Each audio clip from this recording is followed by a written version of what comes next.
Be the reason someone has the irrational confidence to go on to do something great.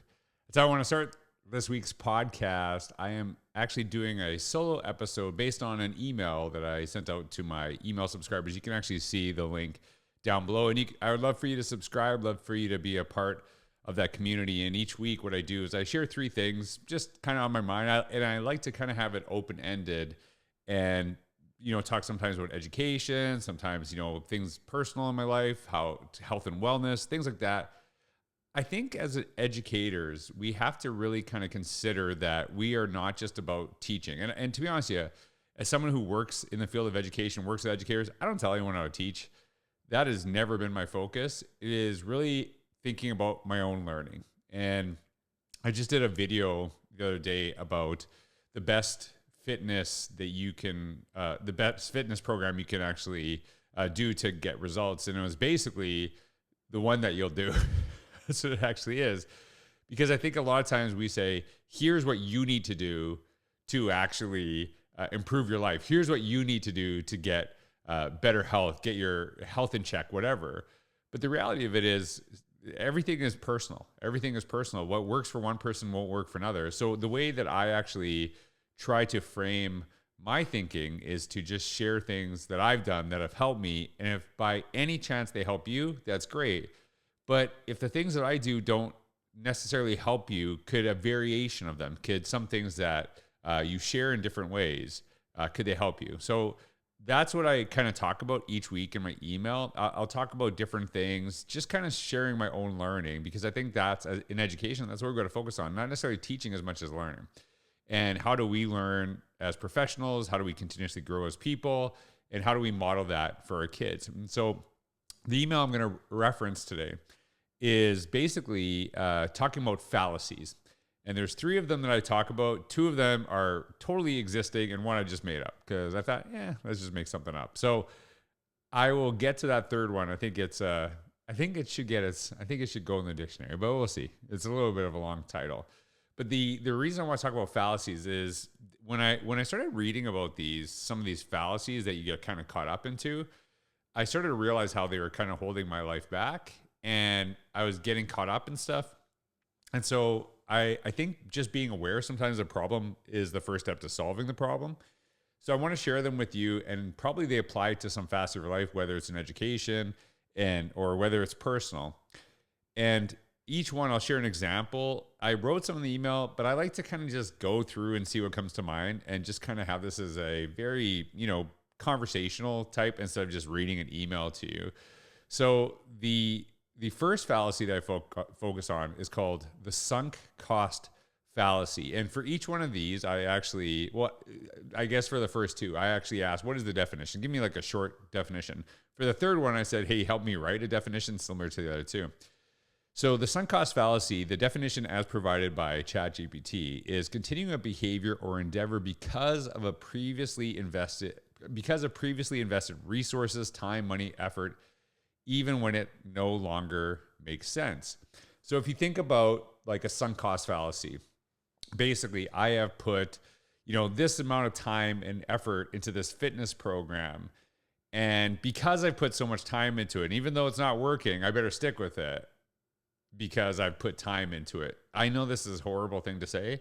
Same true with relationships, right? We will stick with something we actually see is not working because we're comfortable with it. And also because we have this idea that if, we put so much time into it, if I walk away from it now, then what? And I don't want to get into relationship stuff. It's just I'm sure that all of us, including myself, could identify like a relationship, in some way.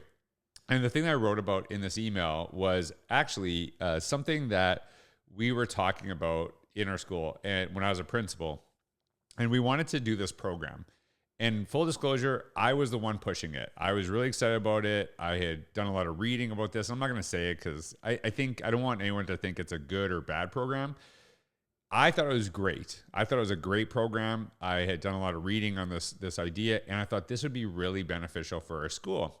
So what we actually had done was we got a team together because, as much as I led and kind of steered my school community towards this, I had led my school to this, but I didn't want them to just do it because I said. I wanted them to see value in it and get their feedback and their thoughts on it as well. So we built a team around kind of exploring this, right? Seeing, would this be a fit for a school? And the team actually said, yeah, this is really great. We started sharing it with our staff. And we spent a lot of time talking about this, kind of building our community up for this space. And so we said, okay, before we actually commit to doing this, because it was going to cost money, right? We already put a bunch of time into it, but it was going to cost us money to actually, implement it for our school. I wanted my staff that was part of that team to go, and this is not just teaching staff. It was very different, roles within the school, because we saw this as an entire school initiative. So we would go to this, the school, and we had to, drive there, pay for, hotels, all this travel, all this other stuff. So we pay all this stuff to go to the school, and we went to the school, and it worked great for them. It was awesome. But I'm gonna be honest with you, just something didn't seem right. Something didn't seem to make sense. And I felt it was a little too, I know this sounds weird, structured, like way too structured, that it was almost making clones a little bit. Like everyone was saying the same thing, whether they really understood it or not. And I think it's really important that we don't have kids all walking out of school with the same personality, but to develop their personality, right? That we all have our certain gifts, and we can bring out life in different ways. And so it might have worked for that school because of where they're at, but I started having second thoughts about this. And so I remember driving back from the school, and we're going back to our community after, an overnight stay. And I started asking my staff, what did you think? And I didn't say what I thought, because I didn't want to kind of bias them in any way. And they're like, oh, it was good. I was like, no, come, tell me what you really think. And they honestly, I was a principal, so I felt that they said what they thought I wanted to hear. And I had to coax them a little bit, and they're like, ah. And then they started sharing some of the concerns that I actually had. So we had decided, yeah, there's really parts of this that we kind of understand already that we can implement, but we don't actually have to go all into this program. And so we actually kind of went away from it. And we had spent months exploring this, by the way. And the reason I share this is because I think sometimes our ego gets in the way in school administration, whatever. We say, hey, we want to do this. And even when we see it doesn't work, because we put time into it, because we put effort, almost if we don't commit to it, is some type of failure. But the failure is committing to something long term just because you put time into it before, and sticking with it because you feel guilty for putting that time in. This is something really crucial to schools. Are there things that are happening in schools today? And I'm not saying generally, I'm saying in your school, in any school community, that because we put time into it and we see it's actually not working, and there's no hope for it to ever work, but we stick with it because we have put time into it. And so that kind of understanding that sunk cost fallacy, it kind of makes you step back and say, okay, is that why we're doing it? Because we put time into it, even though we know it's not going to work in the future, but we put time into it in the past, we have to stick with it. So that's something that I think, again, personally, professional, doesn't really matter. Just because you've invested time and resources in the past doesn't mean you need to commit to it in the future. If you don't see it actually benefiting you, now there's a difference here, because sometimes it's like, there's a difference between it will never work to like, hey, we just need some tweaks. We need some like little differences. And that's, I think you have to kind of analyze it, but just kind of being aware. When I heard that term, I've never heard it before, but then some things I looked at back in retrospect started to make sense. And that was actually one of them. The second one I talked about is the arrival fallacy. And as shared from ChatGPT, it shared this definition: the false belief that achieving a goal will lead to lasting happiness or fulfillment. Now I'm going to talk personally here. I am notorious for this. I have this notion, and I hate to admit this. This is still true for me today. I'm aware of this, and I think sometimes it helps me. And that's the thing, like being aware of this doesn't necessarily solve the problem, but it might help you, but it doesn't solve it necessarily. So the arrival fallacy, I often think, if I, for example, hit this weight, I'll be good. If I, run this marathon, I'll be good. And then you get there, you do put all this effort into it, and then you just go on to the next day.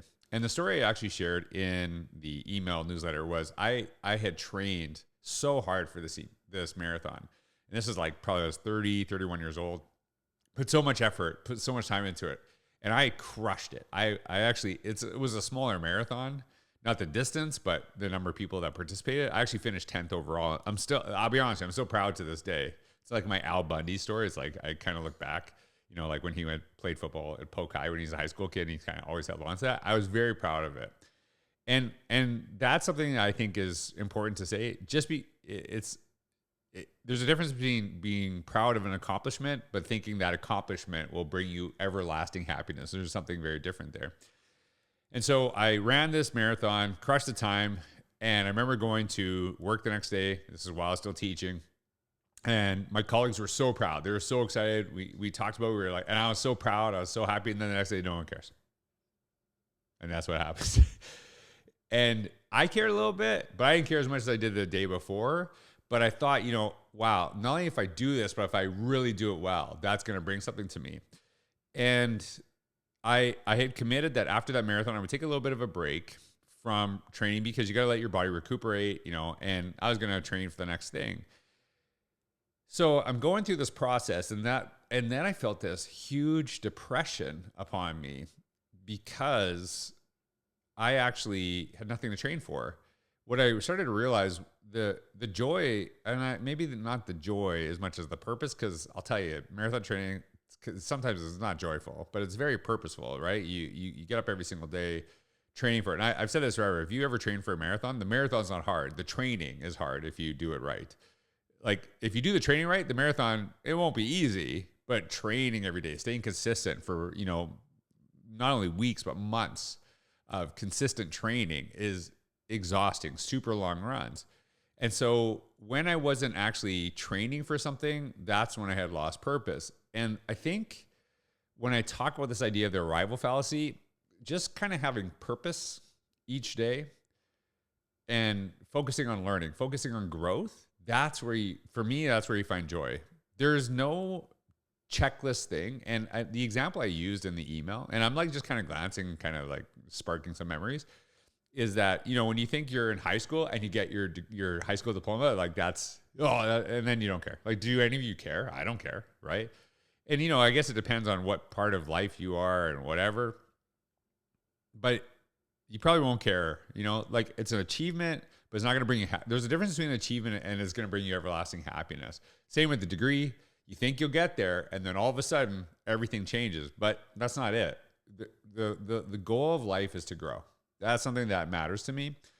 And so it's finding purpose. I wrote this at the end of this part of the email.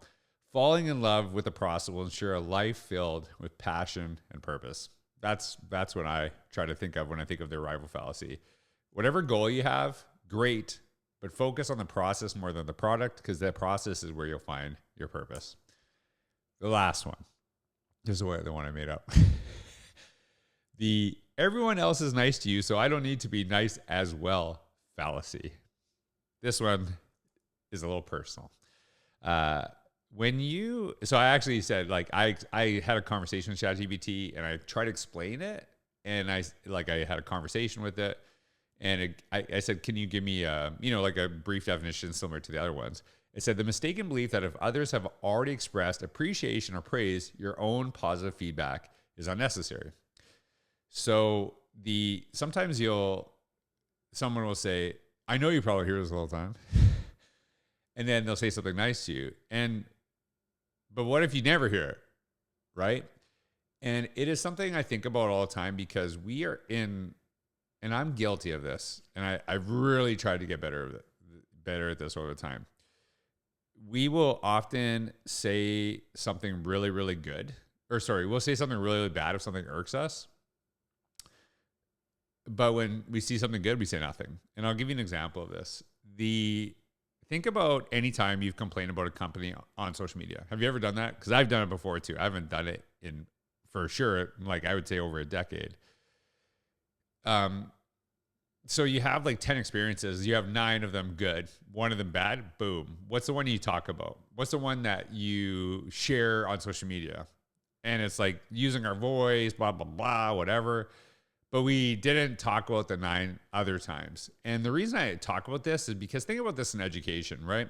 You work with thousands and thousands of kids over your career, and you have so many good experiences, but then the parent that's mad at you, that's the one you hear from, right? The student that didn't really, jive in your class, that's the one that you have, you get some feedback. But all of the thousands and thousands before, a lot of times they say nothing. Now, of course, you get some appreciation here, but never to the extent that people think it.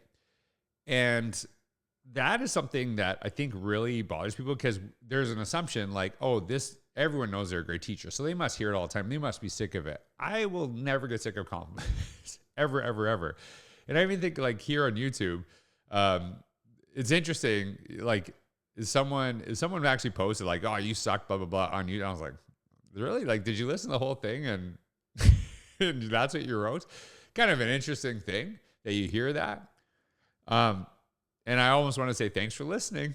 Right? Like if I'm not into a podcast, I don't spend 30 minutes or an hour of it listening and then say it sucked at the end. If it sucked, it's the same with the book. If I don't like the book, I just, I don't read the whole book and then write to the author, you suck.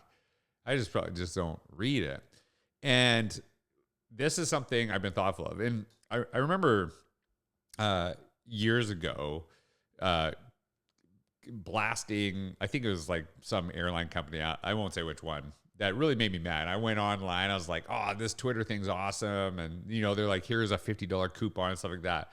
But I had tons of experiences where there's no issues. And do we actually say the good thing? Do we say the good thing? And, teachers, it is sometimes we do this to each other, right? We have a colleague across the way. We know education gets crapped on all the time. We have a colleague across the way doing something great. We know they're doing something great, and we say nothing. And we say nothing because it's our own insecurity, right? It's our own insecurity why we say this. And I'll give you an example of this. I remember years ago, there's a teacher who got Teacher of the Year on our staff. And he won it. He's awesome. He was just an awesome guy. And the first thing I thought when he got it, why didn't I get it? That's the first thing I thought. I wasn't happy for him. I knew he was awesome. It was like, why not me? And I want to tell you that because sometimes I guarantee you think the same thing about, something you don't get. And I still do. I would be lying to you if I never said I thought that. But that jealousy, that envy, that enviousness we have in us,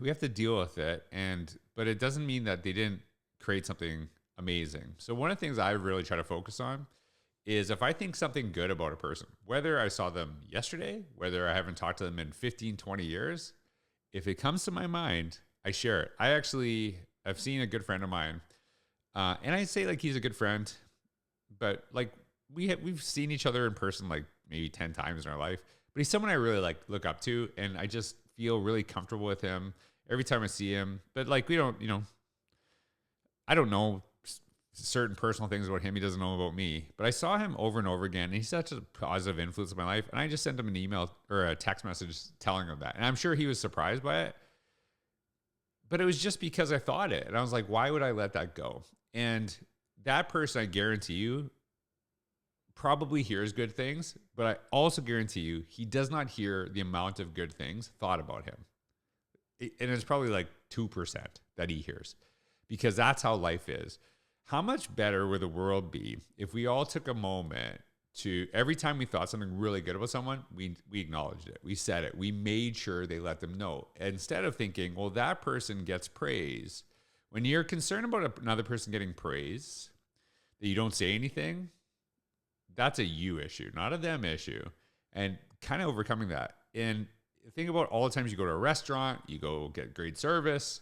How many times do you say something good when it's good? And how many times do you say something bad when it's bad? And I remember when I went to a dentist, and I hate the dentist. I absolutely hate it. And I told him, like, I had to go. I got a tooth pulled. I still actually have it missing. It's like my Canadian hockey look of a missing tooth. Can't see it unless I like turn my face a certain way. And I was terrified. I hate the dentist as it is. I knew I was going to have to get a tooth pulled. And I went there, and I remember saying to them, you know what? You weren't horrible. I was like, me saying that to a dentist, that is like the biggest compliment you get. And they actually had a sign that said, hey, if you enjoy the service, make sure you rate us. So like, when you look up your own school, look up your own school community, look it up on Google Maps, you'll see reviews, right? You'll see reviews.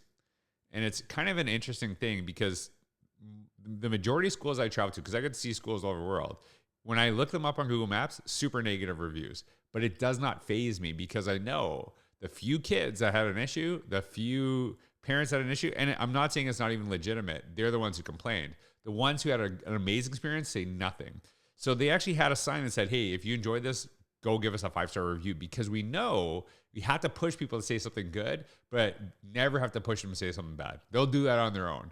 So I encourage you to try to embrace that idea that if you have something good to say, make sure that person knows it. Make sure, because you do not know that they're receiving that from someone else. So the 3 fallacies: the sunk cost fallacy, that you've spent some time in the past that you got to keep out of the future; the rival fallacy, that once you get to a product, you'll get there; and then my new favorite fallacy, that everyone else is nice to you, so I would be nice as well, fallacy, right? Say the good thing.